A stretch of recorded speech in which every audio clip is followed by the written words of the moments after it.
So, are you getting tired of the Hebrew prophets yet? You might wonder what this kind of a lifestyle that seems so eccentric and so distant from our lives today, what that has to do with us. Why reach back into a tradition that is completely foreign to us in the 21st century? What if I were to tell you that Jesus carried the work of the prophets forward right into his own life and ministry? The prophetic task was and is central to the work of the kingdom. For example, it's that justice and kindness and humility that we talked about last week. Brian McLaren makes a good point when he says, and I quote, "We try to understand Jesus by studying what people said after his life.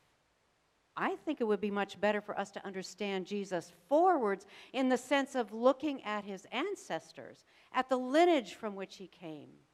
Both ancient prophets and Jesus confronted oppression and injustice, proclaiming liberation, warning, promise, and imagination." End quote. So everything we read about and learn from the ancient Hebrew prophets like Jeremiah today and 2 weeks ago, and Micah last week, is in alignment with who Jesus was and what he stood for. So suddenly it feels a lot more relevant to us as Christ followers at this point in history. It's not new to us that Jesus' lifestyle and mission were countercultural. It was, after all, Jesus who gravitated to include and heal the outsider, and who went out of his way to identify with those who were discarded and exploited by the system. So did the ancient prophets. It was Jesus who said, "The way you treat those who are most vulnerable in your midst is exactly how you treat me." And that's sobering when we think about recent occurrences in our country. Jesus stands squarely inside of the prophetic tradition, creating a compelling dynamic for us as Christ followers. You might have noticed that Jeremiah, the prophet that Amy and Chad read about a few minutes ago, had a very niche audience. Exiles. People who had been deported against their wills, obviously, and sent into new cities. The empire of Babylon had amassed great wealth and power, and it's actually known for its beautiful cities. We might think, well, at least they landed up in a place that wasn't awful. But think about it. They didn't want to be there. Nothing about them wanted to be there.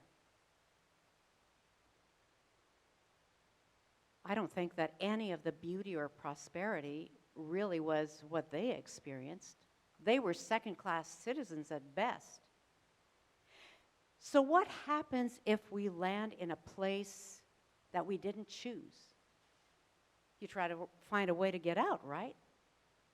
We don't want to be here. Come on, Yahweh. You allowed this empire to completely steamroll over us, and now they forced us into this uncomfortable place. We don't like it. Did you catch what the prophet urged the Hebrews to do? Well, let me refresh your memory. Build houses.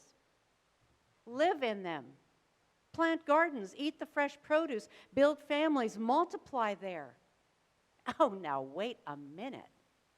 I actually think we should do everything not to get too settled here. I mean, it's just going to be a little minute.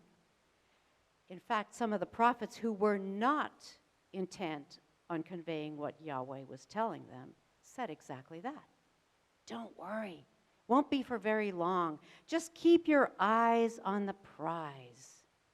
It's kind of code for getting back to normal. But God, through the prophet Jeremiah, says, build here, live here, plant, eat, settle. Seems counterintuitive. Even in a place of beauty and prosperity, it wasn't home.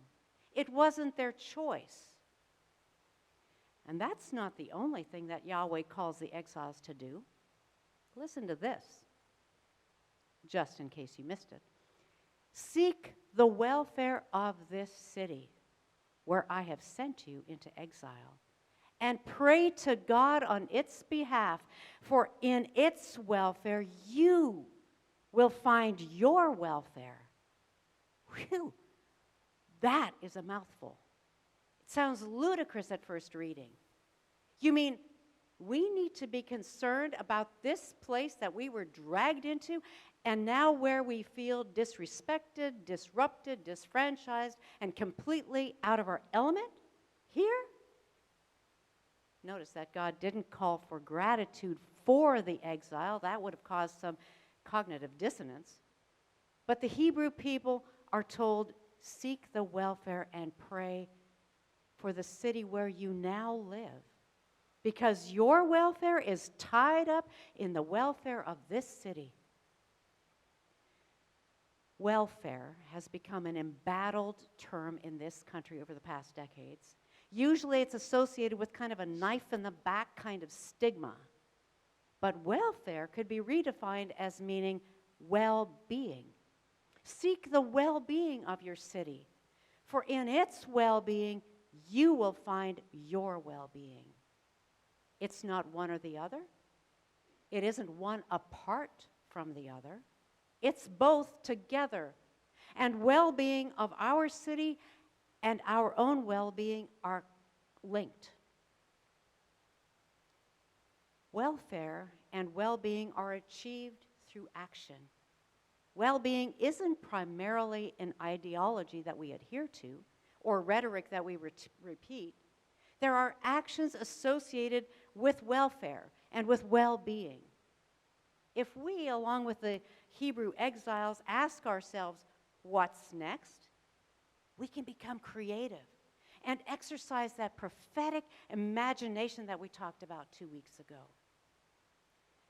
If, for example, we're concerned about violence and brutality in certain neighborhoods of this city, let's remember that this impacts us all, because we all drive the same streets, we attend the same sporting events, go to neighborhood schools, and we all absorb the same ethos.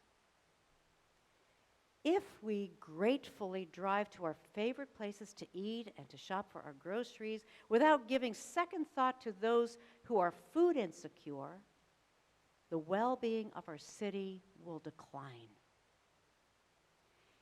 If we are more concerned with self-preservation than community growth and uplift, we will notice a shrinking in our own souls, parallel to the desperation of expanding populations in this city.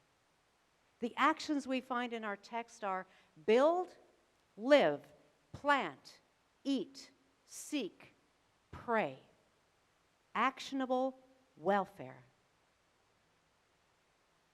Those of us who've been part of Community UCC and the city of Fresno for a long time may sometimes feel like exiles. It may come in the form of feeling exiled after the fire, for example, or exiled into financially hard places. It may come as a tendency to want to hunker down, keep to ourselves, and not worry about what's beyond our four walls. Or it could be the worn-out mindset that this is just how it is in Fresno, and you can't expect anything better here. Things aren't like they used to be, we hear. We used to have, or there used to be, and some of you will be able to fill in all kinds of blanks with the memories that you have of how things once were.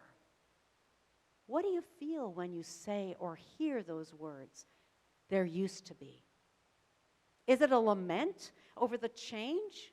Or is it an anticipation of what's possible? Memories are neutral, neither positive nor negative. But when we allow memories to pull us into ourselves instead of facing us outward to see new horizons, these very same memories can become paralyzing. If we as a people of justice and compassion are to move forward with courage and hope, We must engage in the same acts of welfare and well-being that we've experienced here this morning. Build, live, plant, eat, seek, settle, pray. Those are strong verbs. This is not passive regret, nor is it blind euphoria. These words are gritty, sweaty, bold actions in a place where we may feel we no longer recognize our surroundings, like exiles. Those seeking the well-being of a city always look for ways to elevate, to encourage, to join with what is already happening here. This includes people from our congregation, like Kathy Lucan, Doug Hoagland, Lori Carroll, who are literacy mentors in Robinson School just down the street, and they liaison and partner with Janessa Chima. It's people like Dave Barrett who regularly participate in Beautify Fresno. It's like every one of us when we keep our wits about us, when we're on our streets, in grocery stores, in our schools, always prepared to jump in and lend a hand if needed. Every time we show up in places that may be unfamiliar, maybe even uncomfortable at first, we bring our desire to contribute to the well-being of this community. Show up at sporting events and school and community concerts. Choose a locally owned business instead of a chain. Support local farmers markets, and then share the produce with those who don't have the means. When we serve those who are underserved through food banks or laundry drives, in scholarships to help students, as we join initiatives to give agencies to those who've been enfranchised, work to establish unions, or provide affordable housing, we seek the well-being of our city. When we pause to pray, let's expand our horizons. Think about medical personnel and staff who play a vital role in this community. Think of educators at every level. Think of engineers and contractors, members of city government, architects, attorneys, bankers, journalists, mechanics, software engineers, construction workers, and the list goes on, all of whom significantly contribute to the shape of life in this city, present and future. And as we pray, let's be prophetically imaginative. Imagine what our city could be like.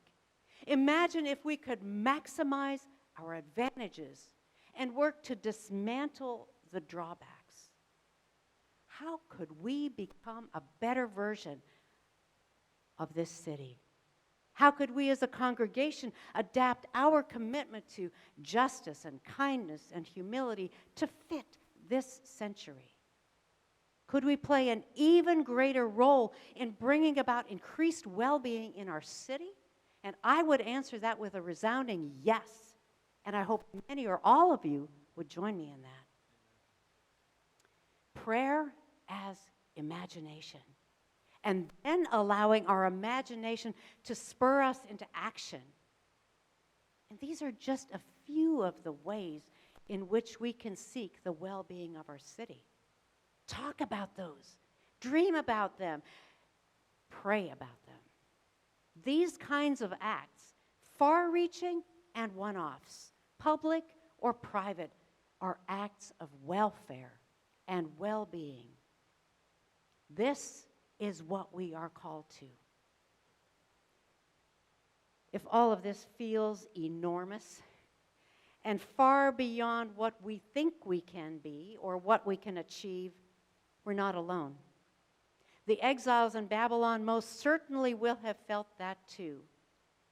After they undoubtedly argued with Yahweh their God, talking about this insanely inconceivable assignment, they hear reassurance.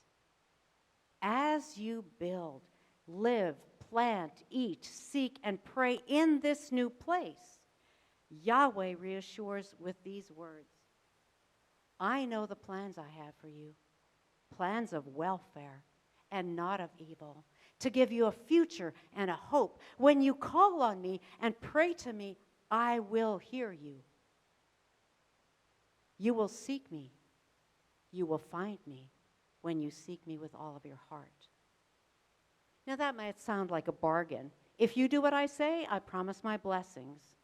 But that's why I began with, as you build, live, and plant, etc. It strikes me as being more of a cause and effect.